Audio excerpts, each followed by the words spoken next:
बिस्मिल्लाहिर्रहमानिर्रहीम। अस्सलाम वालेकुम व्यूअर्स, एक और बहुत ही ज़बरदस्ती रेसिपी आज आप लोगों के साथ लेकर आई हूँ। आज हम बनाने जा रहे हैं पकौड़ों वाला नान, बेसन वाला नान। जो नान के ऊपर पकौड़े लग के तैयार होता है वो वाला नान हम घर पे बिल्कुल बाज़ार जैसा क्रिस्पी सा, मज़ेदार सा, करारा सा कैसे बना सकते हैं। उसके लिए ये देखें जी, मैं आपको बताती हूँ। फिंगर चिप्स की तरह जैसे हमने ये आलू ले लिया और इसे बिल्कुल पकौड़ों की तरह काट लिया, जैसे फिंगर चिप्स की कटिंग होती है। साथ में पालक ले लिया, थोड़ा प्याज ले ली, उसे भी कटिंग कर लिया, धनिया ले लिया और साथ में मिर्चें कटिंग कर ली हैं।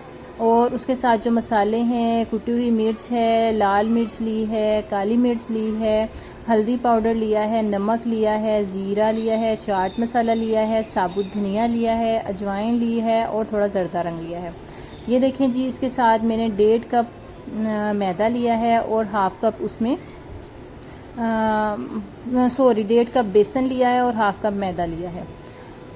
जितनी यानी 3 हिस्से बेसन के होंगे उसमें 1 हिस्सा आपने मैदे का डाल लेना है। सबसे पहले क्या करेंगे, इसमें पानी डालेंगे और इसे अच्छे तरीके से फेंटेंगे।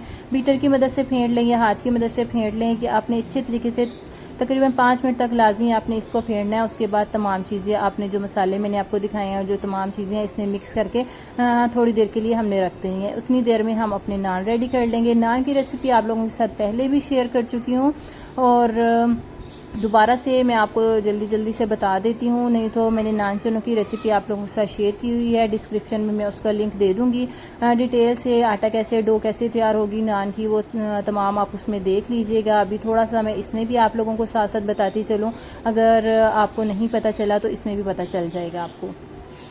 आप सबसे पहले जो डो तैयार करनी है और तमाम अज्जा और तमाम तरकीब मैं डिस्क्रिप्शन में देती हूँ। अगर आप लोगों को कोई चीज़ मिस हो जाती है, समझ में नहीं आती, तो आप डिस्क्रिप्शन ज़रूर चेक किया करें। ये देखें जी, मैंने आटा गूंद के रखा हुआ था। डो हमारी बिल्कुल अच्छे तरीके से फूल चुका है आटा जो है। उसके बाद उसके पेड़े बनाएंगे, सिंपल रोटी की तरह उसे बेलेंगे और एक फोक की मदद से उसके अंदर निशान लगा लेंगे, या हाथ से भी आप लगा लें, जैसे आप लोगों को ठीक लगे वैसे कर लें। उसके बाद 2 चूल्हे हमें चाहिए। एक चूल्हे पे हमने तवे को गर्म कर लिया है फुल फ्लेम पर और दूसरी साइड पे, एक साइड पे हमने फ्राई पैन को रख दिया है, उसे भी फुल गरम कर लिया है। रोटी को बढ़ाएंगे, एक साइड पे पानी लगाएंगे जो कि हमने तवे के ऊपर डालनी है और उसके बाद तवे को साथ जब रोटी चिपक जाएगी, नान चिपक जाएगा, हम उसको फ्राई पैन के ऊपर उल्टा कर देंगे और तकरीबन 3 से 4 मिनट के लिए हम इसको कवर करके रखेंगे, तो हमारे बड़े प्यारे से नान घर पर बाज़ार जैसे रेडी हो जाएंगे। ठीक है, ये हमारे नान रेडी हो गए। उसके बाद जो हमने मसाला तैयार करके रखा था, ये देखें जी, इस तरीके से ये मसाला हमारा रेडी हुआ है। बहुत ज़्यादा हमने इसको थिक नहीं रखना और बहुत ज़्यादा पतला भी नहीं करना, लेकिन जो आम हम पकोड़े बनाते हैं उससे थोड़ा सा ये नरम होगा, हम बहुत ज़्यादा हार्ड नहीं होगा। ये देखें जी, अब मैंने एक पैन में ऑयल को गर्म होने रख दिया है। सबसे पहले क्या करेंगे, ये जो देखें जी ज़बरदस्त सा घर के बना हुआ नान है, इसको लिया हमने।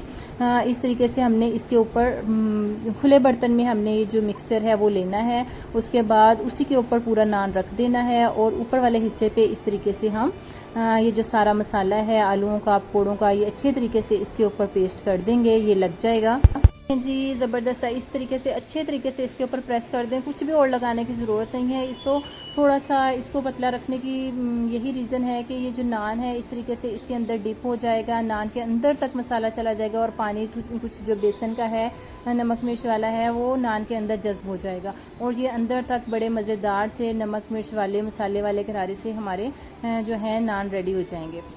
ये देखें जी, इस तरीके से इसके ऊपर मसाला लगाया है। अब मीडियम सा हमारा ऑयल गर्म है, बहुत ज़्यादा हाई भी नहीं है और बहुत ठंडा भी नहीं है। इस तरीके से बिल्कुल आराम से, हम लोग वो एकदम से फेंकना नहीं है आपने उसमें। ये देखें जी, आराम से मैंने इसके अंदर नान को रख दिया है और ये जो नीचे वाली साइड थी पहले वो रखी है। अब थोड़ा सा हम ऑयल इसके ऊपर डालेंगे ताकि जो ऊपर मोटी सी लेयर हमने पकौड़ों की लगाई है वो थोड़ा सा इसके साथ चिपक जाएगा। जब हम इसको पलटेंगे तो ये उतरेगा नहीं, ये नान के साथ जज्ब वो बिल्कुल सही लग जाएगा और ये मसाला उतर के अलग से ऑयल में या पैन में नहीं गिरेगा, पकौड़े बिल्कुल इसके साथ लग जाएंगे। ये देखें जी, इस तरीके से थोड़ा सा हम ऑयल डालेंगे और उसके बाद 2 मिनट बाद हम इसको पलट देंगे। और बहुत ज़्यादा हाई फ्लेम रखेंगे तो बेसन अंदर से कच्चा रह जाएगा, और स्लो फ्लेम रखेंगे तो ऑयल भर जाएगा। और इसको अंदर तक यानी जो हम मसाले के अंदर पूरा नान रख देते हैं, डिप कर देते हैं, उसका मतलब ये होता है कि हमारा नान में ऊपर नीचे अच्छे तरीके से वो बेसन कवर कर लेता है, और जो है ऑयल अच्छे तरीके से इसके अंदर बहुत ज़्यादा जज्ब नहीं होता। इतनी देर में वो एक हमारा नान फ्राई हो रहा है। इसके बाद ये देखें जी, इस तरीके से एक और नान मैंने इसी में ही रख दिया है मसाले में, और अच्छे तरीके से इसके ऊपर मसाला लगा दूंगी। और थोड़ी देर जब तक वो फ्राई होगा ये इसमें ही डिप रहेगा। इसका यही होगा कि अंदर तक इसमें नमक मिर्च और बेसन का पानी मसाला वगैरह नान के अंदर तक चला जाएगा, और ये बड़ा ज़बरदस्त सा अंदर तक नमक मिर्च वाला मसाले वाला नान हमारा रेडी हो जाएगा। ये देखें जी, बहुत ही सिंपल है। आप लोग भी घर में बनाएं, मज़े से खाएं, एंजॉय करें, और मुझे भी बताएं, कमेंट्स में बताया करें कि आपको मेरी रेसिपी कैसी लगी है। तकरीबन एक नान को फ्राई होने में 5 मिनट लगेंगे। इसी तरीके से आप एक एक करके नान को बनाते जाएं और इसको रखते जाएं, और इसके साथ बहुत ही ज़बरदस्त सी किस्टे की चटनी तैयार होती है, वो भी मैं आपको बताऊंगी किस तरीके से बनानी है आपने। तो आप लोगों से रिक्वेस्ट करती चलती हूँ, साथ साथ मेरे चैनल को अभी तक सब्सक्राइब नहीं किया तो प्लीज़ कर लीजिए, और साथ के साथ बेल आइकन को भी क्लिक कर लिया करें ताकि नेक्स्ट आने वाली वीडियो का नोटिफिकेशन आप लोगों को मिल जाए। ये देखें जी, कितना ज़बरदस्त सा ये तैयार हो गया है अंदर तक। ये इसमें बहुत ज़्यादा ऑयल नहीं भरेगा, क्योंकि ये बहुत ज़्यादा बिल्कुल हमने ऑयल में इसको फ्राई करना होता है। तो इसी तरीके से आपने अच्छे तरीके से मसाला नीचे ऊपर तक लगाना है। इस तरीके से करेंगे तो नान अंदर से खुश्क रहेगा, इसके अंदर ऑयल नहीं जाएगा। ये देखें जी, आप लोग भी ट्राई कीजिएगा और मुझे बताइएगा। और नेक्स्ट ये देखें जी, अब हमने जो इसके साथ चटनी तैयार करनी है, बहुत ही सिंपल। किस्टे को भिगो दिया था मैंने, तकरीबन 1 घंटा पहले किस्टे को भिगो दिया था। उसके साथ हमने थोड़ा सा पुदीना ले लिया, धनिया ले लिया, लाल मिर्चें ले ली, इसके अंदर थोड़ी सी चीनी जाएगी, नमक जाएगा, हरी मिर्चें, ये तमाम चीज़ें डालेंगे और अच्छा सा इसको ग्राइंड कर लेंगे, और बड़ी ज़बरदस्त सी मज़ेदार सी चटनी हमारी रेडी हो चुकी है।